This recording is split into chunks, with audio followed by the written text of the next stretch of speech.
Hello friends, இன்றைக்கி காணும் பொங்கல் சோளிங்கர் கோவிலுக்கு வந்திருக்கோம்.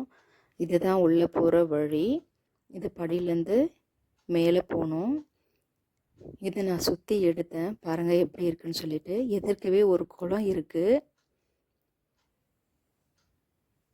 படியில் ஏற ஆரம்பிச்சிட்டாங்க. ஹாய் குருவீஸ், நாங்கள் இன்றைக்கி எங்கே வந்திருக்கோன்னா சோளிங்கர் கோவிலுக்கு வந்திருக்கோம். வாங்க மேலே போகலாம் அப்படின்னு ஸ்டார்ட் பண்ணிட்டாங்க. 2 பேருமே நல்லா சூப்பராக ஜாலியாக என்ஜாய் பண்ணி தாங்க மேலே ஏறினாங்க. கால் வலிக்குதுன்னு 2 பேருமே சொல்லலை. மூச்சு வாங்கும்போது உட்காந்து போனாங்க. குரங்கு ஃபஸ்ட்டு பார்த்த உடனே கொஞ்சம் பயமாக இருந்துச்சு. அதுக்கப்புறம் போக போக பயமே இல்லை அவங்களுக்கு. ஏன்னா நிறைய குரங்கு வந்துட்டே இருக்கு இல்லையா. பாருங்க, நிறைய குரங்கு இருக்குன்னு சொன்னாங்கங்க. ஆனால் நிறையலாம் இல்லை. நான் ஒரு 4-5 இருக்கிற இடத்துல மட்டும்தான் எடுத்தேன். ஆடு, குரங்கு.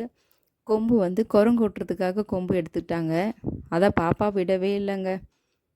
டைட்டாக பிடிச்சிட்டே வந்தா. குரங்கு நான் தான் அடிப்பேன், நான் தான் ஓட்டுவேன்னு சொல்லிட்டு. ஆனால் அந்தளவுக்கு கிட்டலாம் எந்த குரங்குமே வரல. அது பாட்டுன்னு ஏதோ வேலையை பார்த்துட்ருக்கு. எதுனா கிடச்சிதுன்னா சாப்பிடுது. பூ வச்சுருந்தா கூட சாமந்தி பூ ஒருத்தவங்க தலையிலேருந்து எடுத்துடுச்சு. இந்த இடத்துல ஜூஸ் குடிக்கலான்னு சொல்லிட்டு நிறுத்திட்டாங்க. பசங்க பார்த்தோன்னே மூச்சு வாங்குது, அதனால் ஜூஸ் வாங்கி கொடுங்கன்னு சொன்னாங்க. ஃப்ரூட்டி வாங்கி கொடுத்தோம். பாருங்கள், அந்த ஜூஸ் கப்பு கூட விடவே இல்லை. இடியாப்பம் கீழே அந்த மிச்சர்லாம் கொட்டியிருந்தா அதெல்லாம் எடுத்து சாப்பிடுது. தேங்காய்,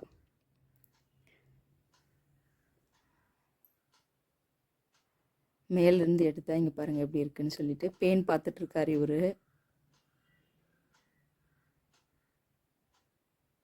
ஃபஸ்ட்லாம் நிறைய குரங்கு இருக்குன்னு சொல்லுவாங்கங்க. இப்போ குரங்கு கொஞ்சம் கம்மியாக தான் இருக்குது. எனக்கு இது தான் ஃபஸ்ட் டைமு. பாப்பா பிறந்ததுக்கப்புறம் இப்போ தான் கூப்பிட்டு வரோம். மொத்தம் 1305 படி இருக்குது. இப்போ 1100 படி முடிச்சிருக்கோம். இங்கே இருந்தாங்க கூட்டம் அதிகமாகிடுச்சு. கீழெல்லாம் ஸ்டெப்ஸ்லலாம் அவ்வளோவும் தெரியல.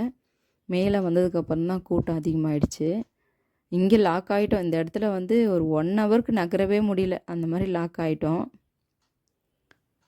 இது உள்ளே அங்கே கீழே பிரசாதம் கொடுக்குற வழி. பார்த்துட்டு கீழே இறங்கிட்டோம். உள்ளே அலோட் கிடையாது ஃபோனு. பாருங்கள், வெளியில் வந்த பிறகு எடுத்தேன். பார்த்துட்டு வந்தாச்சு. வாங்க வீட்டுக்கு போகலான்னு சொல்லுவாங்க. செம்ம ஜாலியாக என்ஜாய் பண்ணாங்க. நீங்கள் எங்கே போனீங்கன்னு சொல்லிட்டு கமெண்டில் சொல்லுங்கள். இந்த இடத்துல ஃபோட்டோ எடுக்கலான்னு சொல்லிவிட்டு அழகாக இருக்குது, வியூ நல்லா இருக்குன்னு எடுத்தோம். பாய்.